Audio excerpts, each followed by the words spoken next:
Guppies to groupers, tropical and marine fish in the home aquarium.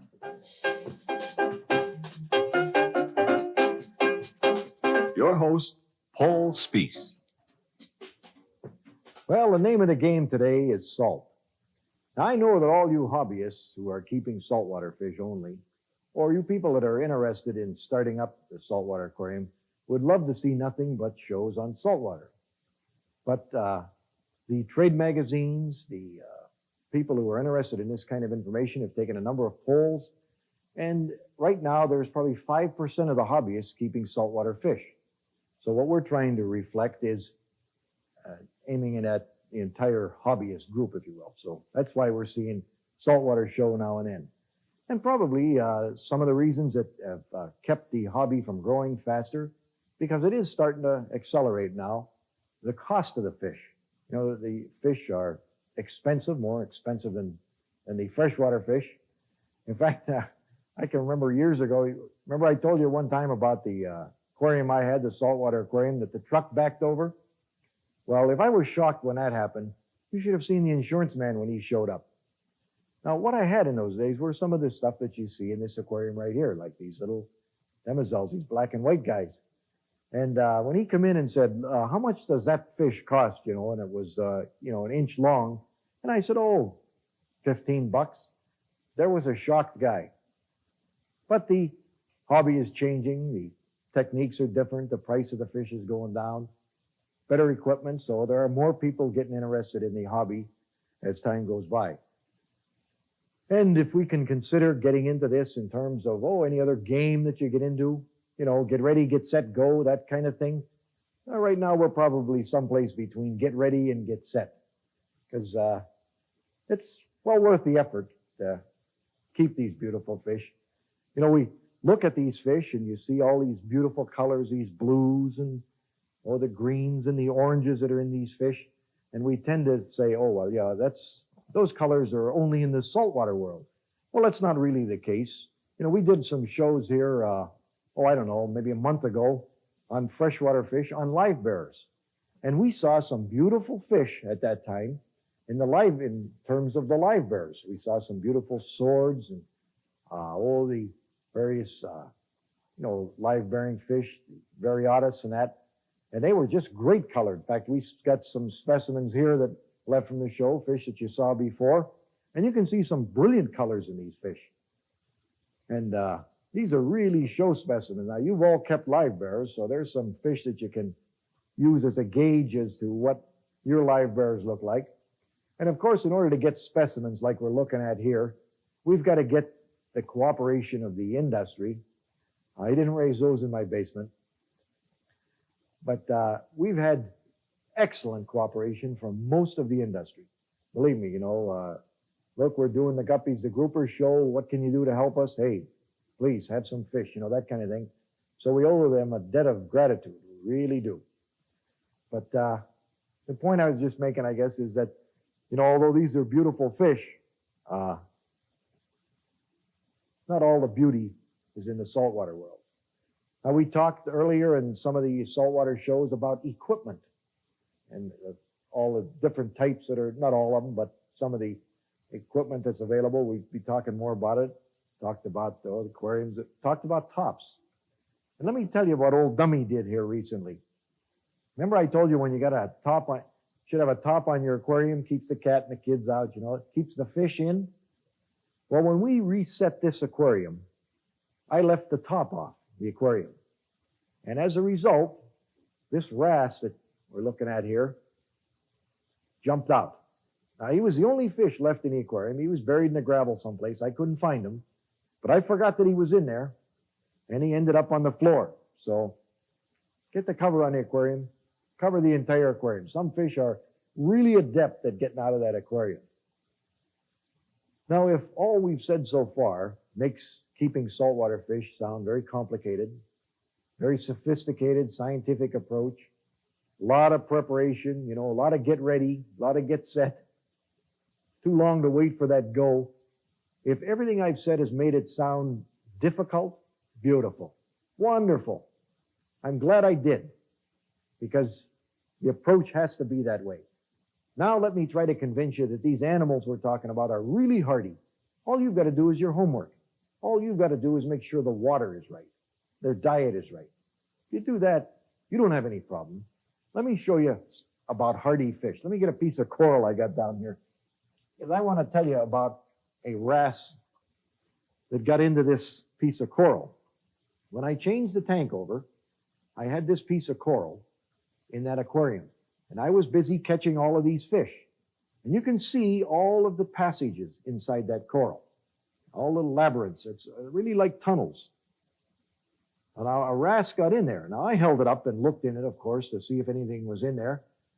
And missed the wrasse. It was a pretty good-sized fish, too. I'll set this down without breaking it. And I took that piece of coral out, ran the water out of it, set it in a styrofoam box, and it was sitting there on the floor for 15, 20 minutes, I don't know. And I wouldn't have known the fish was in there, except I heard them. I heard them moving around in there. Take a look. Sure enough, there's the old bluehead in there. Took the piece of coral and all out and put it in one of the aquariums in the back where he'd originally come from. And I've been watching him now for 2 or 3 days. No problems, no marks. Didn't stress them too bad. They're hardy animals, believe me. A friend of mine had an experience with a wrasse. I got to tell you about this. He had a wrasse in the aquarium that, got pretty good size. Now, he had a real big aquarium and a real mixture of fish, different sizes, aggressiveness, that kind of thing. Big piles of coral all over. And he tried to introduce a half a dozen very small, slender fish. And the old wrasse promptly ate 5 of them.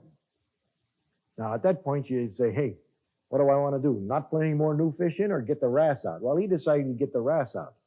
Now, it's not all that easy. If the fish is in the aquarium for a week, he knows every hiding place it's in there. Believe me. So short of taking all the coral out, you've got a real problem on your hands. How did he get them out? Very simple. Showed me the equipment. Piece of dental floss and a fish hook. And some bait, of course. Put the hook in there, bingo, caught the trigger. It had a big trigger in there, too. Take the trigger off, put the hook in with the bait, bingo, caught the trigger. Caught the trigger 3 times in a row. Finally left the trigger hanging there on one hook, baited up another hook, caught the wrasse, and took them out. Nothing wrong with that wrasse. It's still living today. So these fish are hardy. Probably the secret is the care you're willing to give them. So in that respect, it is a little sophisticated. It depends a lot on you. If there's a word that has to do with success in this, if there's a one byword, I guess it's got to be patience. You got to go at this slow. We've got to make sure that all of the factors that we've discussed in terms of the bacteria down in that bed, as you see it here, got a thick layer of gravel. We want that bacterial colony to thrive because remember, they're going to convert those nitrogenous waste products from the fish into some byproducts that are not quite as toxic, that are not going to harm the fish. And you've got to wait till that culture's up and running. Now, we talked about ways to shortcut that. We talked about some bacterial culture accelerators that you can put in the water. They're fine. But I guess the real byword is patience. I've heard of other techniques to get this thing up and running quicker. I read an article recently about introducing dead clams in the aquarium. They start the same bacteria that we need in there, the Nitrosomonas, Nitrobacter. And, that's really what we're looking for is those bacteria. This is a bag of garden soil, just dirt. And just hang that in the aquarium, like so. You don't get any dirt in the water, as you can see. Oh, a little will wash off when you go to take it out. But you let that in there for a week, and that'll start that bacteria culture that you want. So, just another way to get that started up there. We talked about the lack of adaptability of these fish. And we said quite a bit about it, and we said it was because of the tremendous volume of water that they are used to, that nothing could affect that volume of water. Remember me saying that? Well, like everything else, there's exceptions. I just read in the paper today that with all the flooding, all the rain that's going on in the east here, the rivers that are dumping into the Chesapeake Bay are causing a great concern to the people who depend on their livelihood by harvesting the shellfish in there. Apparently, there's enough fresh water going into the bay that it's diluting the salt water to the point where the salinity is down, and they're deeply concerned about the ability of the shellfish to survive that kind of a shock, if you will. So I guess, as I say, with every rule, there's got to be an exception. But we talked about a number of phases of this aquarium keeping. Now, let's talk about a little bit about the fish itself. When we go to buy a fish, like we're looking at here, what should we look for? What are the clues that we want to tell us whether the fish is healthy or not? Well, there are a number of guidelines we can use. First of all, respiration is a good one to watch for. Watch that the fish are not gulping, that they're not gasping for air. It could mean a number of things if they're having trouble breathing. Probably it's a parasite of some kind that is agitating the gill rakers to the point where the fish is producing a lot of mucus to try to protect himself, and those are covering the rakers, and he's literally starving for lack of oxygen. So be careful that the respiratory rate is not too rapid. Now, you've got to qualify that a little bit, because obviously one fish in an aquarium is going to be moving around at a rate to suit himself. Like that old trigger there, he moves around like he's alone in there anyway. He's the boss. But if one fish is in the aquarium, he'll be moving slowly, and you wouldn't expect to see any accelerated respiratory rate. Now you've got to temper that with a little judgment if the aquarium has a lot of fish in, because there's a pecking order exists in all aquariums. The big fish chase the little ones. If the little guy's being chased constantly, obviously his respiratory rate is going to be up.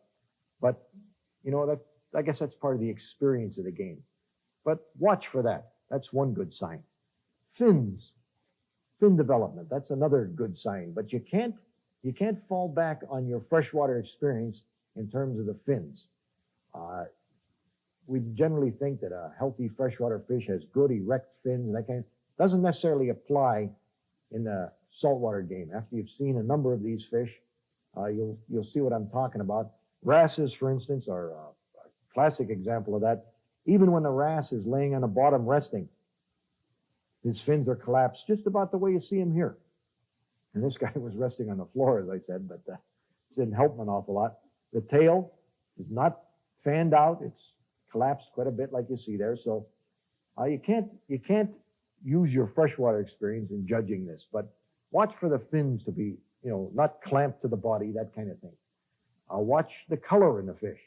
You want good, bright, vivid colors. Fish can control their color changes quite a bit, but watch that you don't get a fish that's washed out. You want to make sure that the fish is eating. Check the belly, make sure it's rounded. Watch for cavernous appearance in the face of the fish. They start getting hollow. There's nothing wrong with asking the pet shop operator for a little food in the aquarium. These fish eat regularly, eat all day long, and as long as we're not fouling the aquarium, he'd be glad to show you, because that's a big brag with a lot of the fish people now.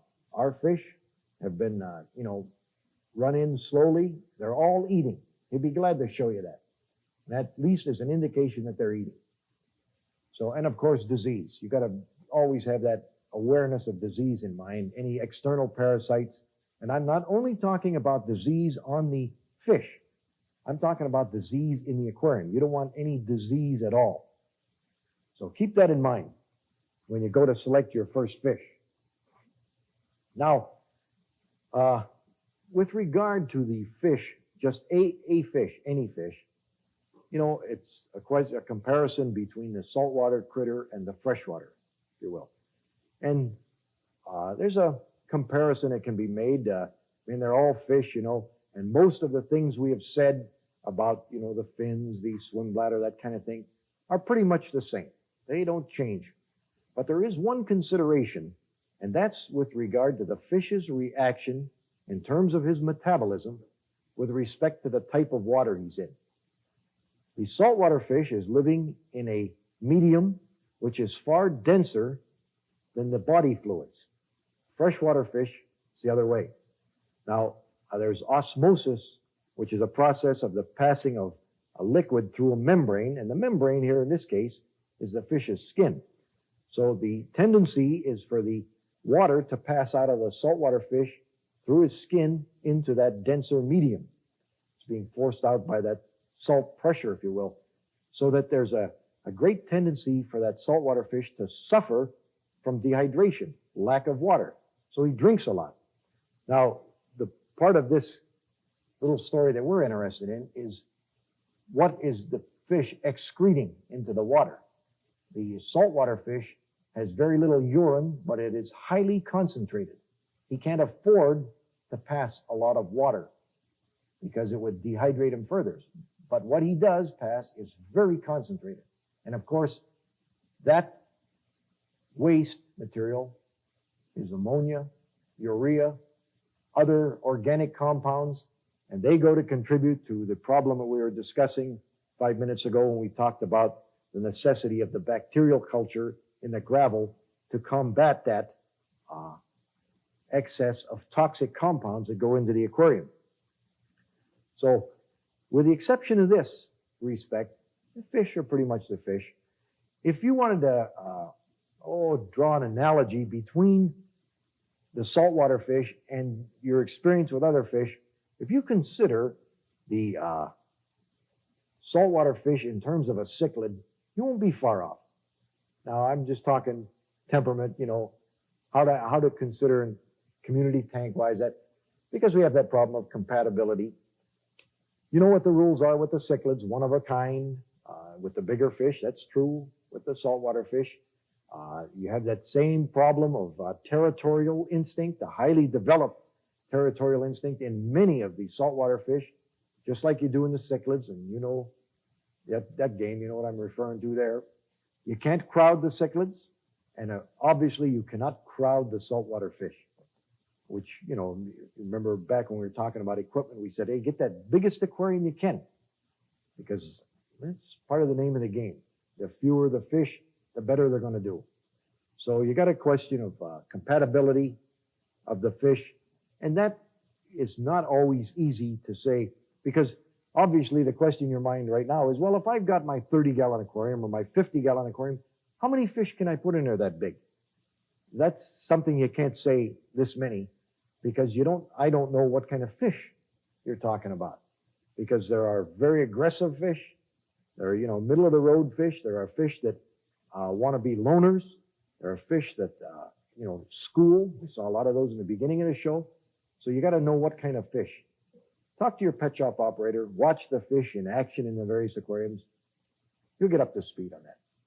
Now, other considerations in the aquarium in terms of what to put together and how many of them are how they eat, because there's a big difference in how they eat. Now, this guy in this aquarium is another one of the lionfish. You saw one quite a while ago we had. This is Pteros volitans. I got him out here alone because he doesn't cooperate very well, but you can see the beautiful foliage, but what we're talking about is his mouth. Now, this guy is a gulper. See how he gets that dorsal up there? Look at that. This guy's a gulper.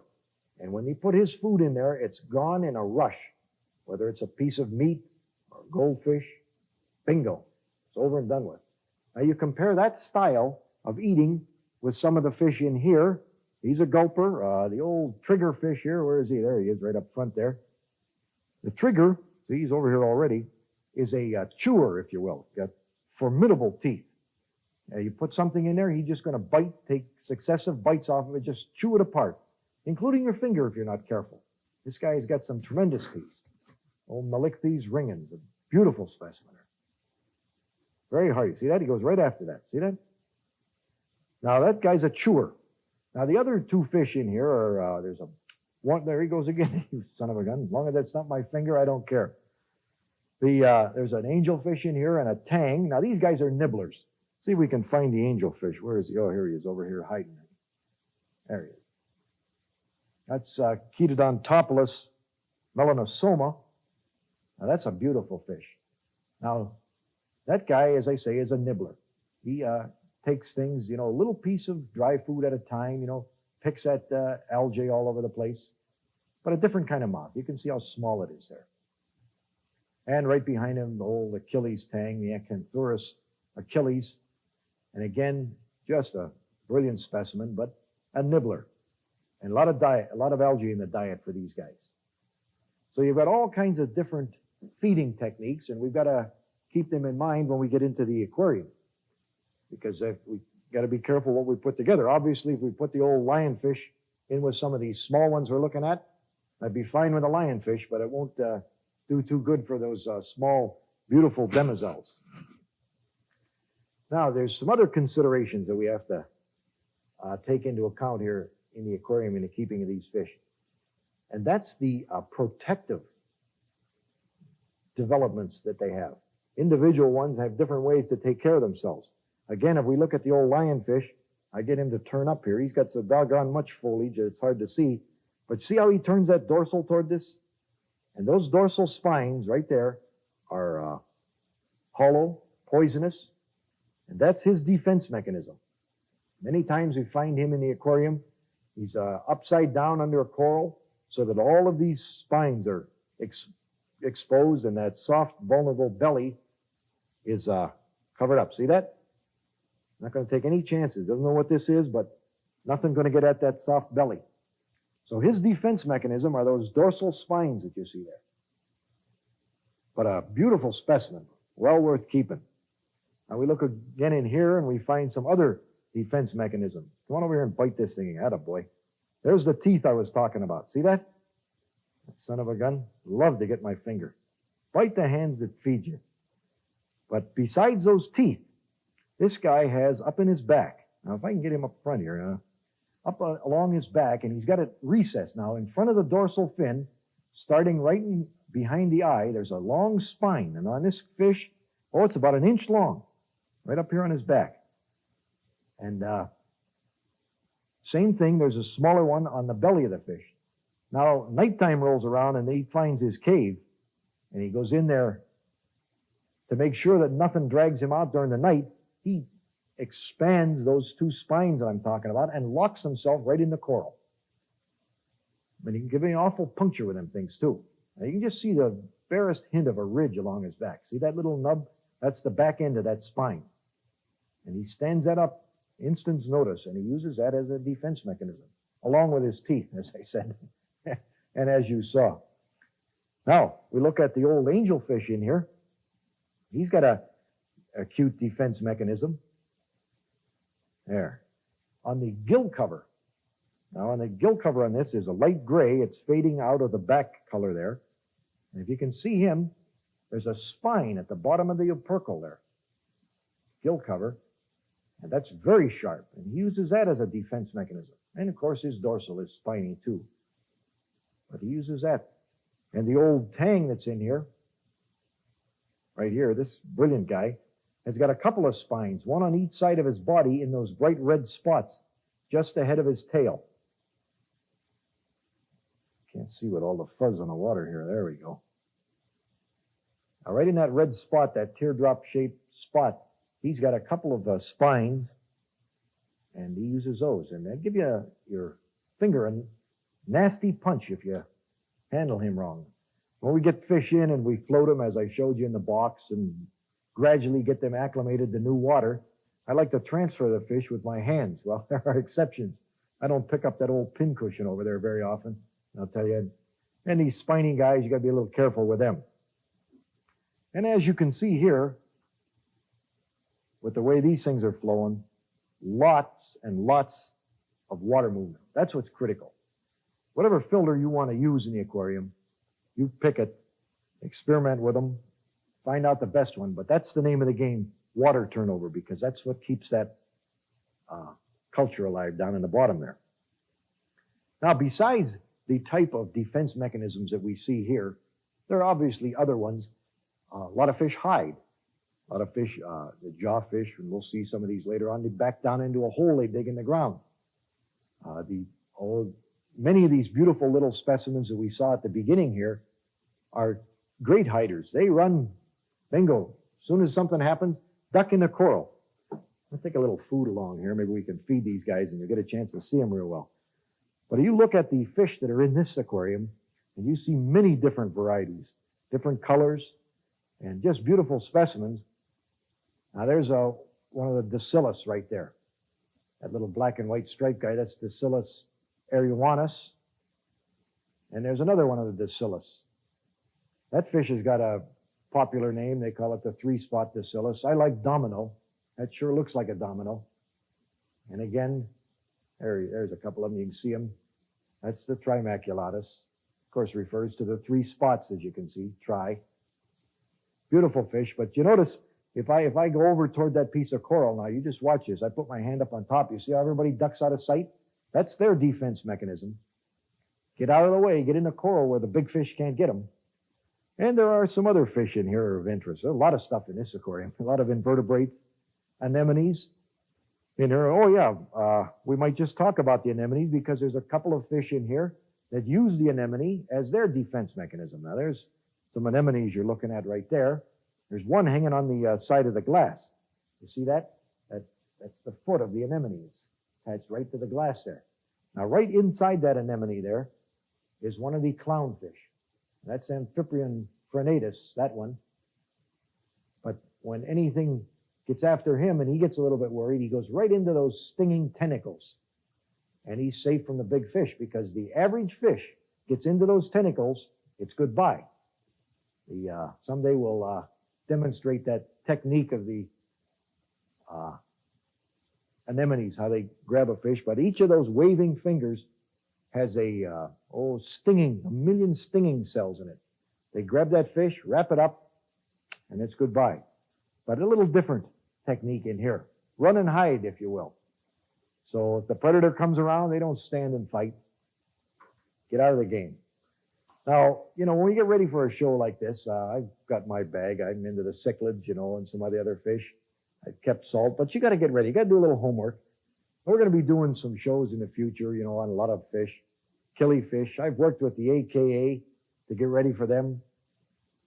Well, we owe them a debt of gratitude for the help they're giving us. And next week when we see you, take care of your aquarium. Good success.